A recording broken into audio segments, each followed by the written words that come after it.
Assalomu alaykum barchaga. 2-mart kuni 2-smenada tushgan misollar yechimini ko'rib chiqamiz. Bizda 2026 ning 2025 darajasini 7 ga bo'lgandagi qoldiq topshirilmoqda. Buning uchun demak Euler teoremasidan foydalanamiz, ya'ni a darajasi p minus 1 biz uchun demak qoldiq 1 ga teng bo'lar ekan agar p tub songa bo'lsak, bu yerda p tub son. Endi bu yerda bizda berilgan 2026 ni biz 337 ko'paygan 7 minus 1 holatda ko'paygan, demak 2026 ni 3-holatda yozib olsak, ushbu sonni 7 ga bo'lganda qoldiq topishimiz uchun bu sonni 7 ga bo'lgandagi qoldig'imiz 1 ga tengligidan demak biz 2026 ni 3-darajasini 7 ga bo'lgandagi qoldiq topishga yetarli. Buning uchun buni 2023 biz 3 ning kubi deb olsak, buni demak 7 ga bo'lganda qoldiq topamiz. 2023 7 ga bo'linganligi uchun buni tashlab yuborsak, natijada 3 ning kubini 7 ga bo'lgandagi qoldiq topadigan bo'lsak, qoldig'imiz demak 6 ga tengligi hosil bo'lar ekan. Demak javoblar orasida bu yo'qligi uchun demak variantda xatolik ketgan. Javobimiz ya'ni qoldiq 6 ga teng bo'ladi. Keyingi misolimiz hisoblashga doir, ya'ni 5 ning 4/7 ko'paygan 7/2 plus 16 ni demak 2 ning 12 ko'paygan 1/12 ko'paygan 3 ning minus 3-darajasi yozib olamiz. Natijada 7 lar qisqarib ketsa 5 ning 4 ni 2 ga bo'lsak kvadrati plus 12 larni qisqartirib yuborsak 2 ko'paygan 1/3 ning kubi. Bu bizga 27/27 ni teng ekan 1 ga. Bu bunday javobda. 6-misol ham ildizlarga oid hisoblashga oid misol. Endi bu yerda 1/2 plus ildiz ostida 2 minus 1/2 minus ildiz ostida 2 ildiz ostida 2 deb berilgan.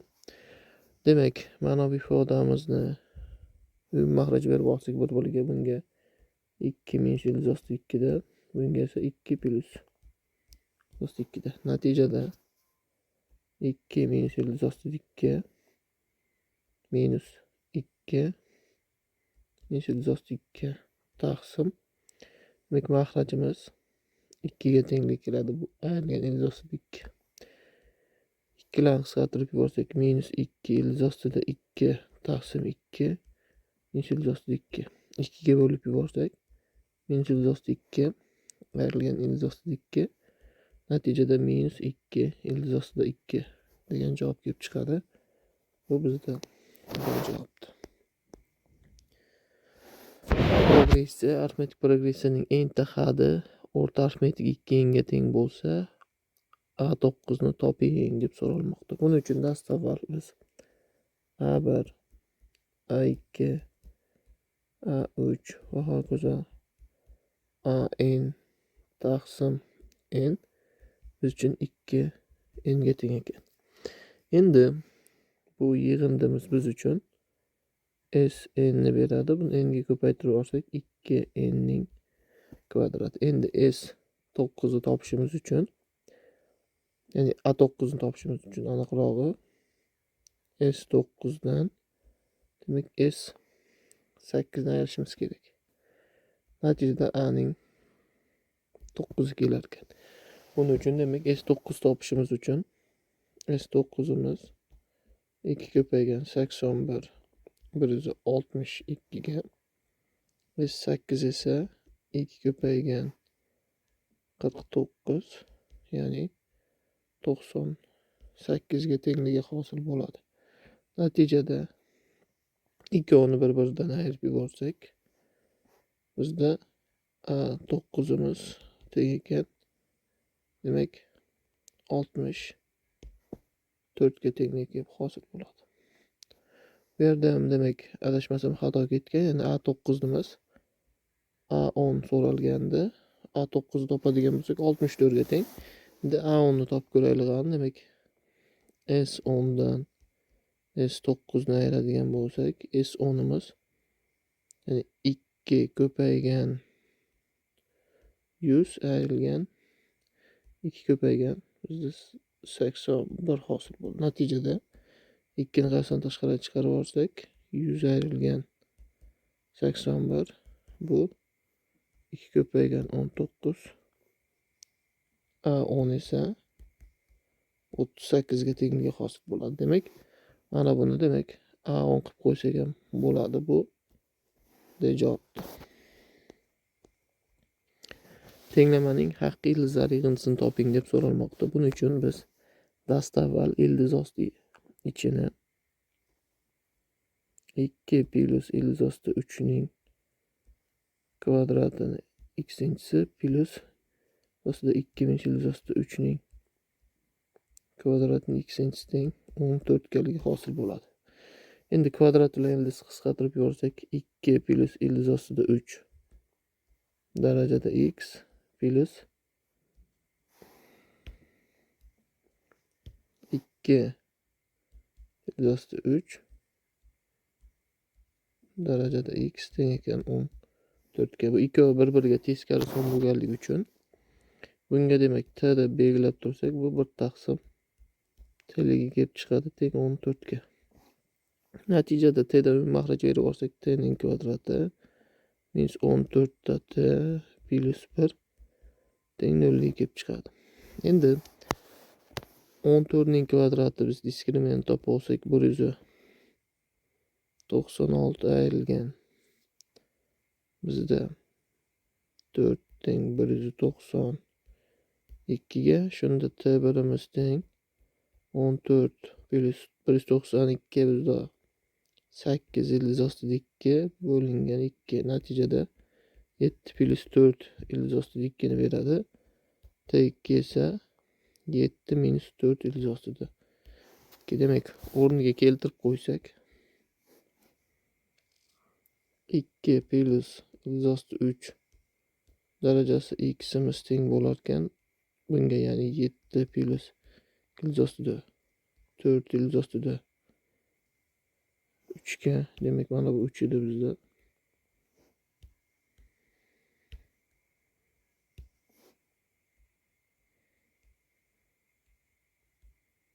Natijada 2 plus ildiz ostida 3 imiz x teng bo'lar ekan 2 plus ildiz ostida 3 ning kvadratiga tashlab yuborsak, x teng 2 ga kelib chiqadi. Keyingisi, ya'ni 2 minus ildiz ostida 3 darajasida demak buni 1 taqsim t dedik. Shuning uchun minus x-inchisi teng 2 minus ildiz ostida 3 ning kvadratiga. Bularni ham tashlab yuborsak, x teng minus 2 ga keladi. Bizdan ildizlar yig'indisini so'ragan. Shuning uchun 2 ga qo'shadigan bo'lsak minus 2 ni, natijamiz 0. Bu bizda D javobdir.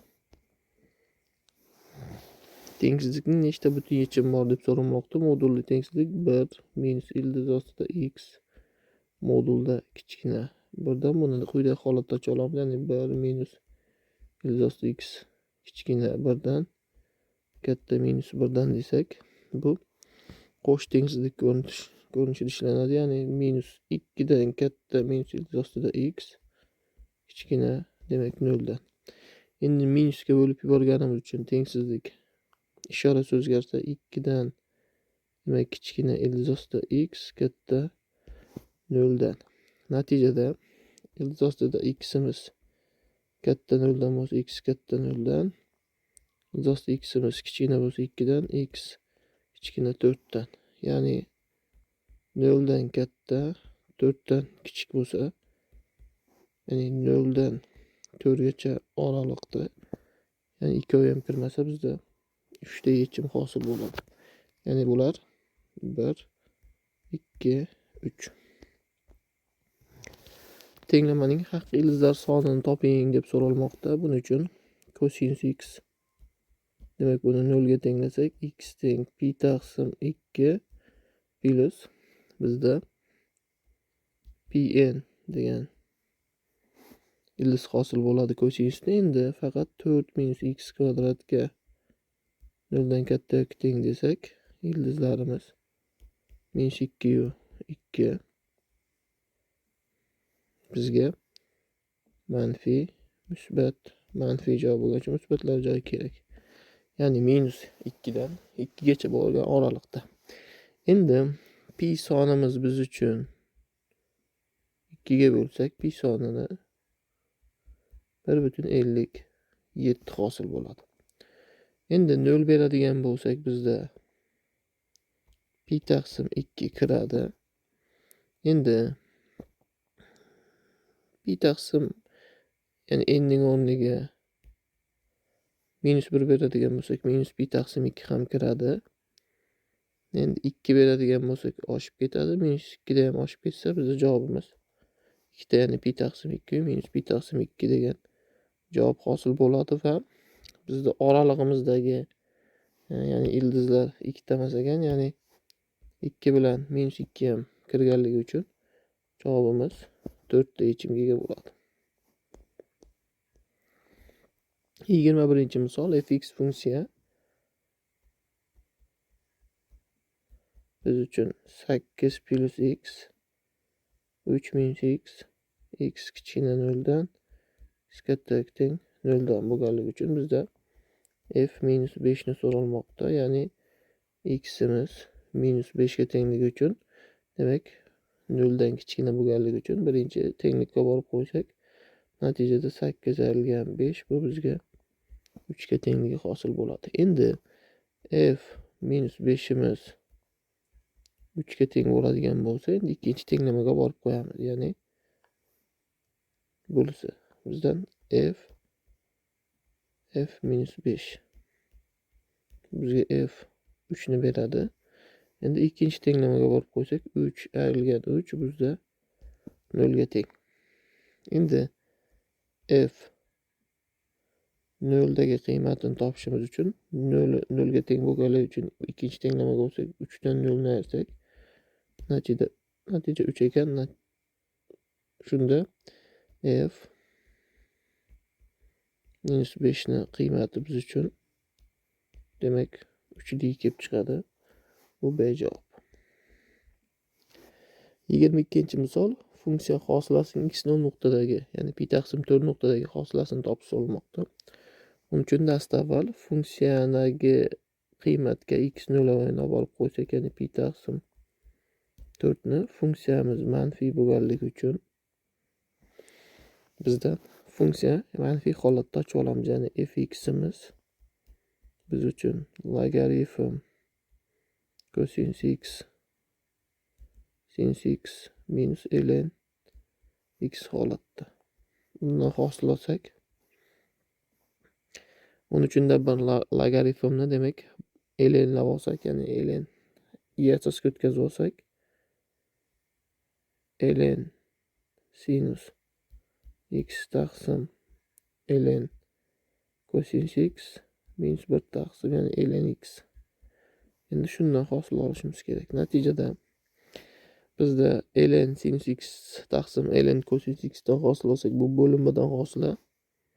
Biz uchun sinus x dan hosil olsak 1 taqsim, ya'ni ln sinus x dan sinus x ko'paygan sinusdan hosil olsak, demak cosinus x ko'paygan ln cosinus x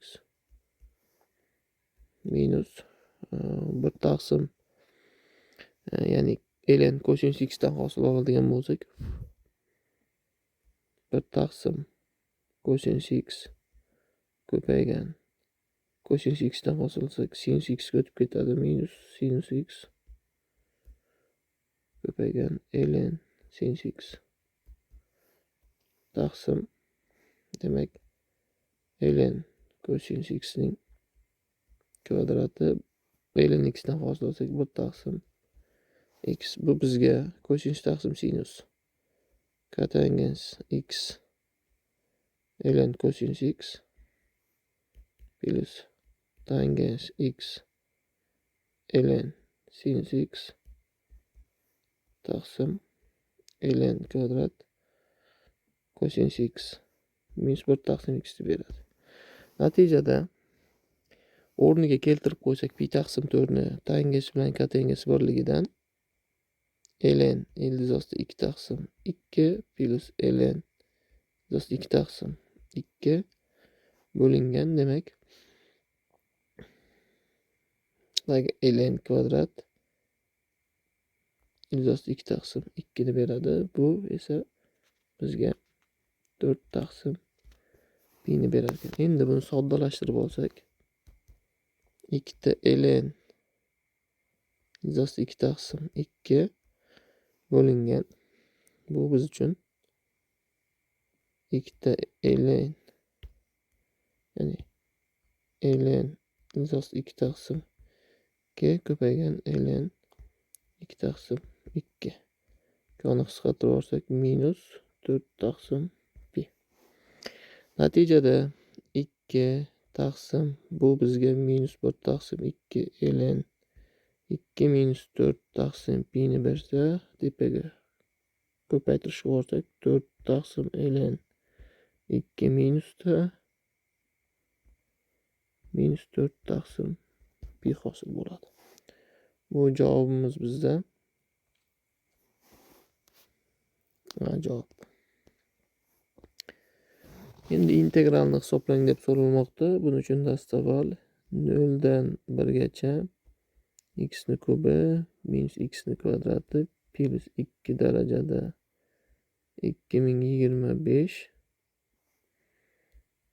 Mana buni differensial ostiga kiritib olsak d x ni kubi minus x ni kvadrati plus 2 bo'lib kiradi. Endi x ni kubi minus x ni kvadrati plus 2 ga vaqtincha t desak, bizda integral 0 dan 1 gacha t ning 2025-si dt hosil bo'ladi.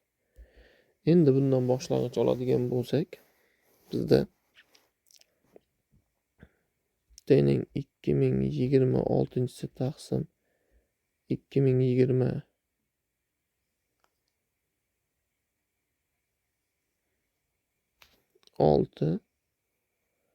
hosil bo'ladi. 0 dan 1 gacha. Natijada o'rniga keltirib qo'ysak, ya'ni x ning kubi minus x ning kvadrati plus 2 ning 2026-si taqsim 2026 0 bilan 1. Demak, 1 ni keltirib qo'ysak, mahrajimizda 2026, suratda esa 0 ning 2026-si taqsim 2026 hosil bo'ladi. 0 ni qo'yib yuborsak 0, bu biz uchun 0liga kelib chiqar ekan. C javob. Xo'p, 24-misolda chizmada to'g'ri burchakli uchburchakning va aylana tasvirlangan x burchakni toping deb so'ralmoqda. Buning uchun dastavval